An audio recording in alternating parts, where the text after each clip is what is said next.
마태복음 16장 13절부터 20절까지 봉독합니다.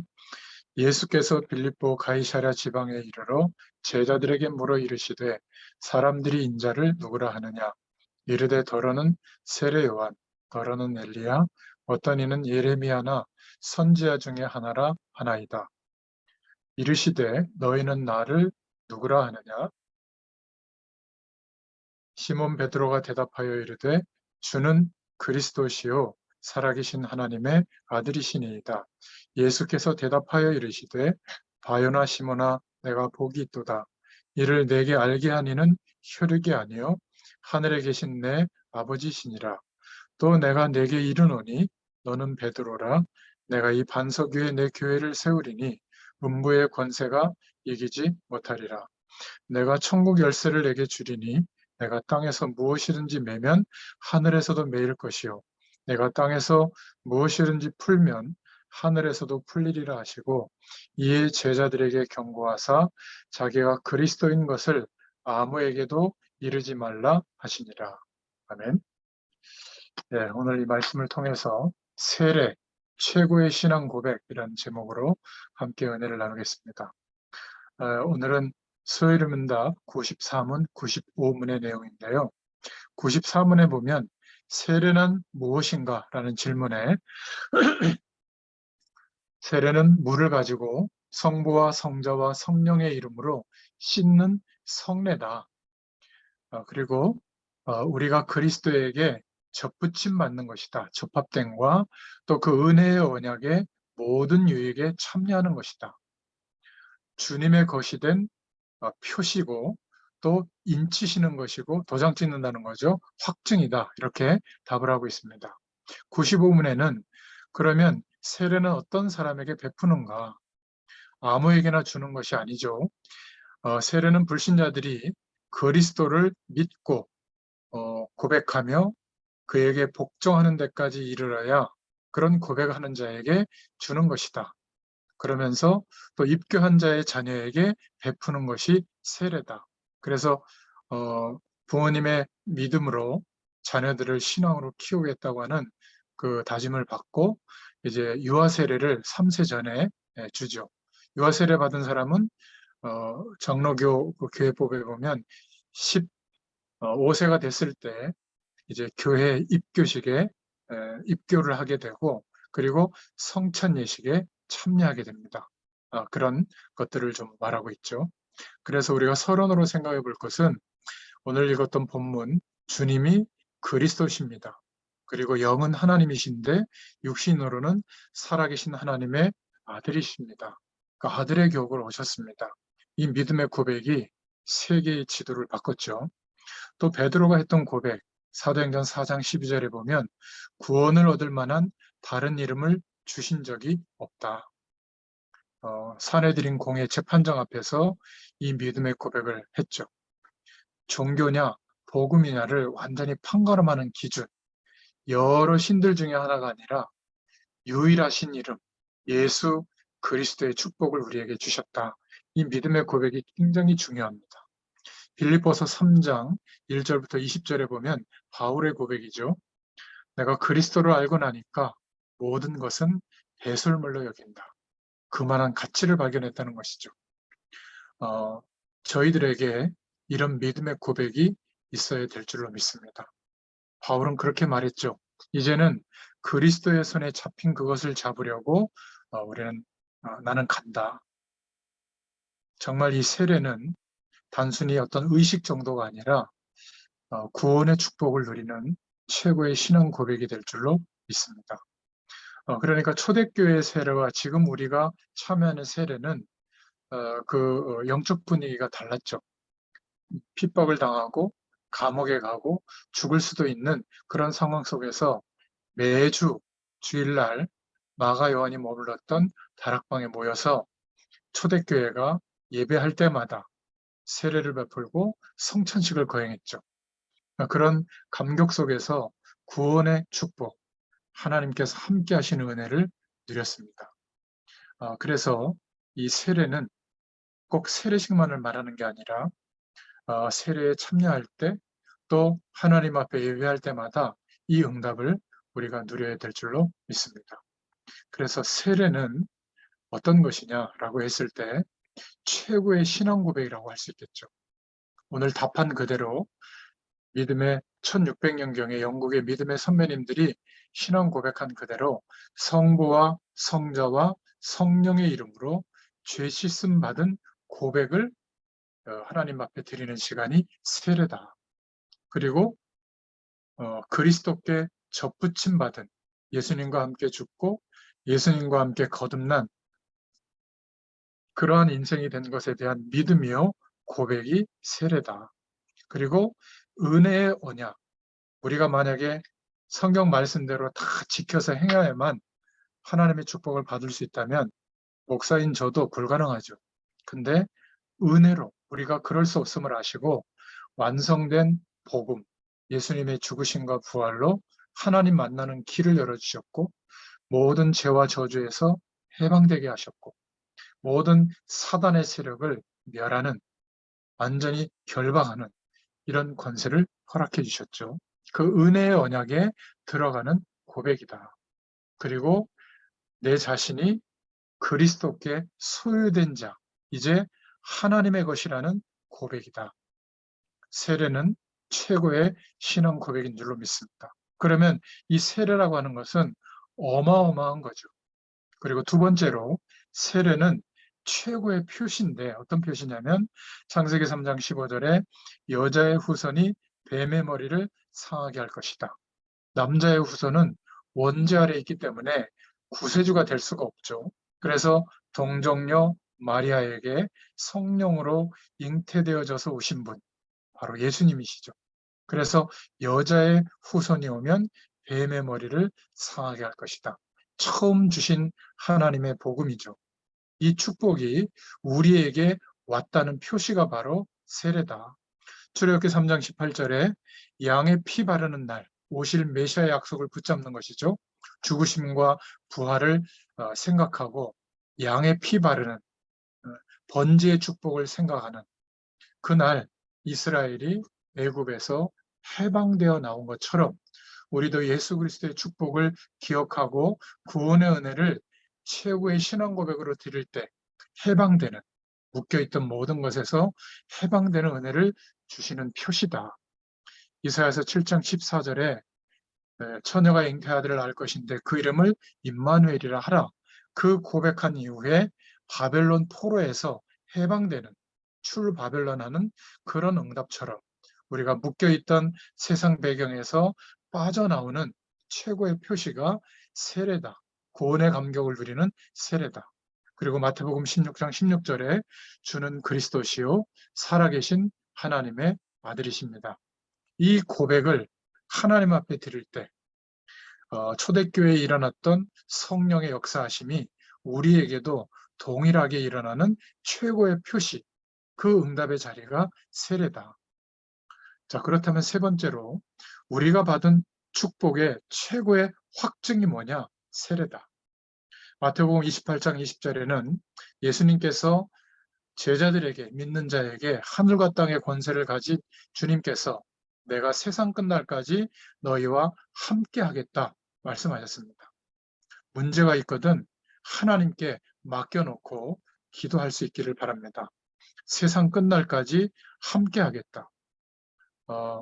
우리 이창현 집사님이 이제 베트남에 가는 것도 하나님께서 인도하시는 과정이 맞다면 거기에서도 여기에서도 동일하게 주님께서 함께 하시겠다고 하신 약속을 확증받는 시간, 예배하는 시간이요. 또 우리가 세례받은 축복 같은 것이죠. 에베소 1장 3절부터 5절에 창세전에 이미 준비된 사건을 나타낸 것이다. 거기에 대한 확증이 세례다. 그리스도의 축복을 말하죠. 요한복음 14장 1절부터 27절에 아버지를 믿고 나를 믿고 성령께서 너와 함께 하시기 때문에 근심하지 마라. 믿고 고백하는 자에게 세례 줄 때 일어나는 확증입니다. 계시록 2장 또 계시록 3장 20절까지 보면 보좌에 앉으신 주님께서 우리들과 구원받은 우리와 함께 계신다. 누구에게요? 예수 그리스도를 믿는 자에게. 사도행전 1장 11절에도 보니까 그 정도가 아니라 재림주로 오실 때에 저와 여러분을 멸망시키지 않는 확실한 보증이 세례다. 이 모든 것에 대한 표시로 하나님께서 우리에게 세례의 축복을 허락해 주시는 것이죠. 자, 그렇다면 이제 네 번째로 세 가지를 꼭 체험해 볼 수 있기를 바랍니다. 적어도 하루에 한 번 이상 예수 그리스도의 축복, 그 믿음 안에서 회복되어진 구원의 은혜와 축복을 누리면 시공간을 초월하시는 하나님의 은혜를 구하고 성령의 충만을 구하면 성경에 있는 하나님이 허락하시는 응답들이 회복될 줄로 믿습니다. 세례받았다는 말은 구원받은 하나님의 자녀의 표시라는 말이죠. 초대교회 성도들처럼 우리도 하루에 한 번 이상 이 축복만 누려도 성경에 있는 응답이 회복됩니다. 묶여있던 것에서 출애굽하는 기적이 일어나게 될 것이고 세상 배경에서 허우적거리던 우리가 그 배경에서 빠져나와서 영전하는 하나님의 배경 속에서 하루를 인도받게 될 겁니다. 초대교회가 가장 연약하고 부족한 것 같았지만 하나님께서 그 당시에 약속의 바톤을 부여받고 허락해 준 그 약속의 바톤을 가지고 언약의 바톤을 가지고 로마까지 땅끝까지 세계복음한 것처럼 우리에게도 그 축복이 이루어질 줄로 믿습니다. 그래서 하나님께서 우리에게 주신 이 권세를 조금만 누리면 세 가지의 세력들이, 세 가지의 내용들이 절대로 우리에게 영향을 주지 못합니다. 구원받은 자의 확증은 분명하기 때문에 그렇죠. 어떤 재앙도 우리를 무너뜨리지 못할 겁니다. 어떤 재앙도 우리에게 많은 영향을 주는 것 같지만 그렇지 않습니다. 혹자는 끝났다고도 말하고 또 우리가 문제 있다고도 말하고 우리가 굉장히 어렵다고도 말합니다. 근데 그것은 어떤 면에서는 맞는 말일 수도 있는데 무엇을 모르고 있는 거죠? 우리 자신도 모르고 있는 부분이 뭐죠? 시간과 공간을 초월하시는 하나님의 능력, 무한대로 확장될 수 있는 하나님이 함께 하시는 축복이 우리에게 있거든요. 구하고 그리스도의 약속을 붙잡고 우리의 죄된 상처를 하나님 앞에 인정하고 돌이킬 때 하나님의 영원한 축복으로 역사하시는 그때부터 우리는 달라지게 될 줄로 믿습니다. 어떤 문제, 어떤 사건도, 어떤 사람도 우리를 절대로 멸망시킬 수가 없습니다. 우리가 때때로 사람들에게 속을 수는 있지만 진짜 우리의 영적 존재는 회복되어진 우리의 신분과 권세는 그렇게 연약한 내용들이 아닙니다. 세계 복음할 만한 축복을 우리에게 주셨습니다. 특히 사단의 세력, 귀신의 세력, 저주의 세력들은 절대로 저와 여러분을 이길 수가 없죠. 이 권세를 조금만 누려도 어마어마한 일이 벌어집니다. 그래서 여러분 정말 하루 24시간을 보내는데요.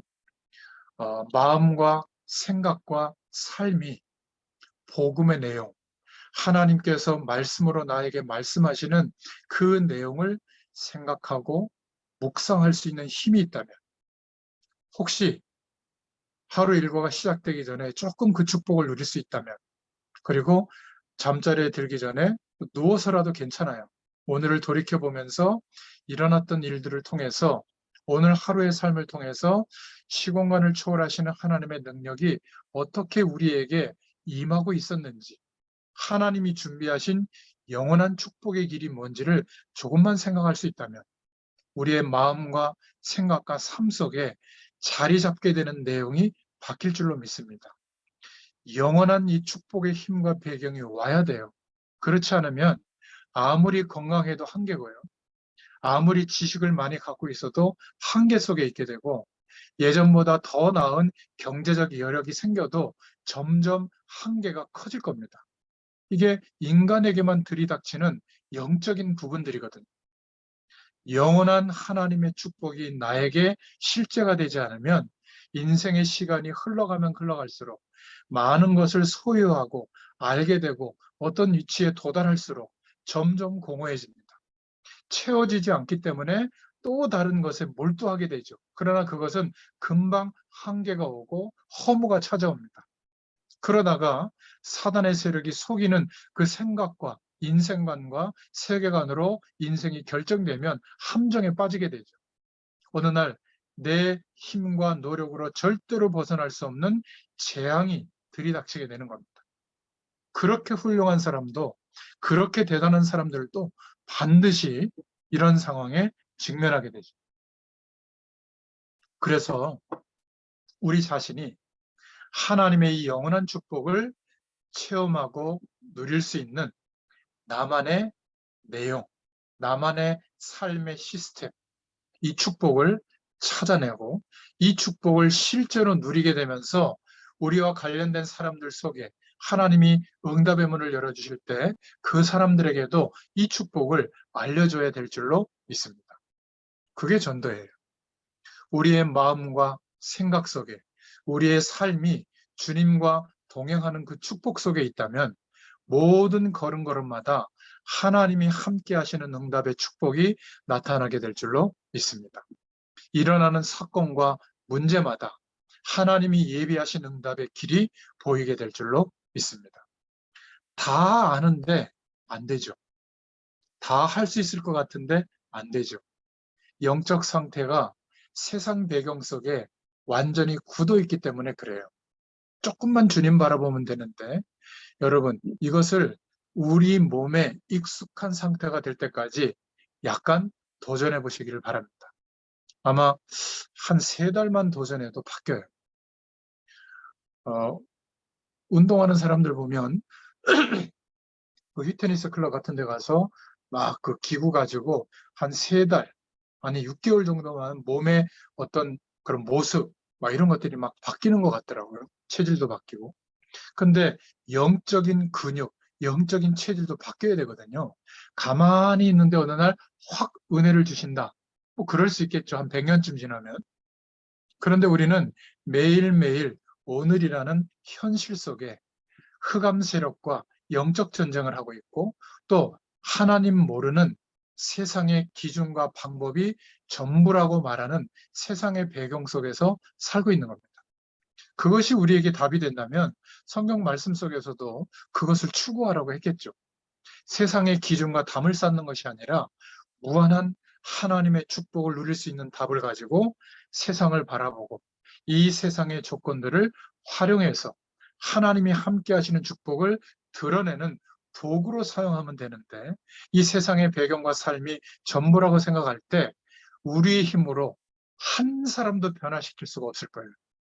아니, 가족조차도 우리가 부모로서 청년들도 어느 시기가 되면 부모가 되고 또 사회에서 어른이 되고 또 뭔가 사회를 이끌어가는 지도층에 놓이게 될 텐데 그 사람들이 그 많은 지식과 노력으로도 한 사람의 인생도 바꾸지 못하는 그러니까 최고로 노력해서 뭔가 나름대로 능력을 갖춘 사람들이 막 서울대를 가고 좋은 대학을 가서 거의 사법고시를 패스해가지고 지금 정치하거나 국회의원이 된 분들 아닙니까?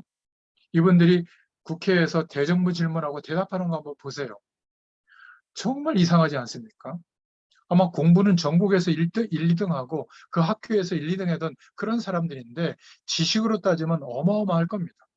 근데 이 사람들이 하고 있는 모습들은 시장에 있는 배움의 정도가 아주 약하지만 삶을 최선을 다해서 사는 이런 사람들이 말하는 것보다 훨씬 못할 때가 많아요. 전 참 아이러니하거든요. 왜 그렇습니까?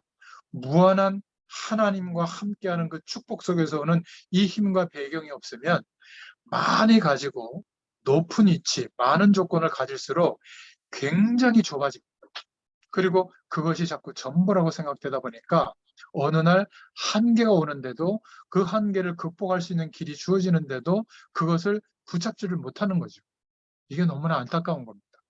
그래서 우리의 마음과 생각, 삶 속에 이 복음을 누리면 날마다, 걸음마다 무한한 하나님의 축복이 유한한 우리의 삶 속에 나타나게 될 줄로 믿습니다. 그래서 오늘 결론인데요. 한마디로 어떤 결론이 나오죠? 세례와 성찬, 이 성례는 하나님의 구원의 축복을 누리는 것이다. 세례와 성찬은 구원의 비밀을 누리는 것이다. 그러면 분명히 하나님의 역사가 일어납니다. 아무것도 이 복음의 축복과 하나님의 영광의 축복을 이기지 못하죠. 저와 여러분을 방해하는 사람들, 방해하는 조건들, 영적 세력들이 안팎으로 있지만 예수 그리스도의 복음 안에 있다면 이 은혜와 축복을 이길 수 있는 것들이 없습니다. 저는 연약하고 부족하지만 모자란 것도 많지만 저는 이 축복을 가지고 지금도 인도받고 있어요. 저는 사람들의 말을 듣습니다. 또 어떤 때는 존중도 합니다. 그리고 어떤 중요한 사람들의 말을 마음에 두고 기억합니다. 그러나 제 삶을 인도를 받을 때는 그것하고 어떤 면에서는 상관이 없이 저는 하나님이 성령으로 인도하시는 그 인도함을 따라 순종하며 나아갑니다. 내게 있는 문제를 괜찮다. 이거는 문제죠. 문제를 파악 못하는 게 아닙니다. 세밀하게 생각해보고 파악하고 마음에 이건 진짜 문제구나. 하지만 그런 것하고 관계없이 어떤 면에서는 저는 하나님의 말씀을 통해서 성령께서 깨닫게 해주시는 그 은혜와 내용을 붙잡고 매일매일 인도받습니다. 여러분, 이 축복을 꼭 누릴 수 있기를 축원드립니다. 한마디로 초대교회는 세례와 성찬을 통해서 모일 때마다 밤낮 없이 구원, 하나님의 은혜와 감격, 감사, 이 축복을 누린 겁니다. 이게 별것 아닌 것 같지만 돈으로, 세상의 가치와 명예로 거기에서 주는 응답들도 있습니다. 거기에서 주는 감사와 감격도 있겠죠. 그러나 그것은 영원하지 않습니다. 우리에게 필요한 것은 무한하신 하나님의 은혜와 능력이 우리에게 필요합니다. 단순한 것처럼 보이지만 이 축복이 10년, 20년 우리의 인생의 시간을 보내고 나면 완전히 달라지게 됩니다. 꼭 기억하시길 바랍니다. 어떤 데서는 꼭 물에 이렇게 들어갔다 나오는 침례를 받아야 된다. 예수님도 그렇게 침례를 거행하지 않았냐? 여러분, 세례는 구원의 표시요. 어떤 면에서는 고백이지 구원받는 근거는 아닙니다. 예수님을 그리스도로 믿고 영접하고 우리가 신앙 고백할 때 그것이 구원의 근거가 되는 것이, 세례는 몸이 완전히 담갔다가 일어나는 침례든지, 요즘은 강가에 옆에 없는데 그냥 교회에서 물을 떠서 목회자가 이렇게 손에 적셔서 물로 이렇게 세례를 주죠. 그것도 구원에 대한 표시, 구원에 대한 감격을 누리는, 고백할 수 있는 세례식인 겁니다. 꼭 물을 뿌리는 게 맞느냐, 담그는 게 맞느냐? 그러니까 요단강에서도 세례를 줬지만 베드로는 고넬료 집에 연못이 없잖아요. 이방인에게 세례를 줬죠. 예수 믿고 난 뒤에. 뿌리는 거나 담그는 거나 같습니다. 예수님을 그리스도로 믿지 않고 있는데 100번 침례해도 그거는 예수님을 안 믿으면 여전히 죄인의 상태죠. 그래, 물에 빠졌다고 하는 것은 그것은 젖은 죄인일 뿐입니다. 그죠? 그럴 바에는 뿌린 죄인이 낫죠. 예수 안 믿으면 똑같고 예수 믿으면 똑같은 겁니다. 교회 룰이 있고 질서가 있기 때문에 어떤 기준들을 줬죠. 아무나 세례를 주지 않고 교회 나와서 예수님이 영접한 지, 예배드린 지 6개월 뒤에 학습 세례, 또 그 과정을 거쳐서 또 세례 예식에 참여하게 되고요. 또 세례 받은 후에 그 후에는 이제 성례식, 성찬식에 참여하게 되죠. 그래서 세례 행위와 성찬식은 구원과 관계 있는 것은 아니다. 구원받은 자의 고백이요, 표시요, 확증이다. 가장 중요한 것은 뭐냐면 마음으로 믿어 의에 이르고 입으로 시인하여 구원에 이르느니라. 한마디로 말하면 저와 여러분의 생각 속에, 의식 속에, 우리의 마음 속에 무엇이 가득 차 있는가, 이게 답니다. 만약에 시공간을 초월하시는 무한한 하나님의 은혜와 능력으로 가득 차 있다면 반드시 승리하게 되고요. 우리의 현실을 변화시키고 바꿀 수가 있습니다. 그렇게 돼야 흑암 세력은 무너지게 될 줄로 믿습니다. 그런데 우리의 마음과 생각 속에 돈이 가득 차 있다. 언젠가는 그 돈 때문에 독이 되고 죽게 됩니다. 쾌락이 가득 차 있고 도박하는 것으로 가득 차 있다면 언젠가는 쾌락 때문에 도박하는 것 때문에 죽게 되죠. 저 여러분의 마음속에 예수 그리스도의 복음으로 가득 차 있다면 이 세상의 배경도 하나님의 축복을 드러내는 좋은 수단이 될 줄로 믿습니다. 그렇지 않다면 아무리 좋은 세상 배경이 그것을 가지고 있다고 할지라도 그 속에서 허망한 인생을 살게 될 겁니다. 인간은 영적 존재이기 때문에 그렇죠. 우리 마음속에 복음으로, 예수 생명으로, 구원의 축복으로 가득 찬다면 반드시 하나님의 응답을 받을 수 있기를 하나님께서 간구하시고 그 축복을 구할 때마다 그 간구하는 축복을 허락해 주실 줄로 믿습니다. 이 축복을 가지고 매일매일 응답받으시기를 축원드립니다. 완전 복음으로 승리할 수 있기를 축원드립니다. 기도하겠습니다. 하나님 감사합니다. 오늘도 주의 말씀으로 함께 해주셔서 감사합니다. 우리가 흩어져서 우리의 삶 속에 시간과 또 장소를 정하고 하나님의 말씀, 복음의 말씀을 계속 선포하며 또 함께 기도의 고백을 드릴 수 있도록 은혜의 시간을 허락해 주셔서 감사합니다. 초대교회에 있었던 모든 성도들이 현장에 흩어져서 자신의 삶 속에서 이 현장을 살릴 수 있는 현장 시스템을 가지고 있었던 것처럼 우리의 모든 삶 가운데 동일한 은혜를 허락해 주셔서 감사합니다. 이제 이 은혜를 가지고 매일매일 승리하다가 예배당에 모여서 함께 예배하고 교회의 축복을 누릴 때 더 큰 은혜로 역사해 주실 줄 믿습니다. 감사드리며 예수님의 이름으로 기도드렸습니다. 아멘. 감사합니다.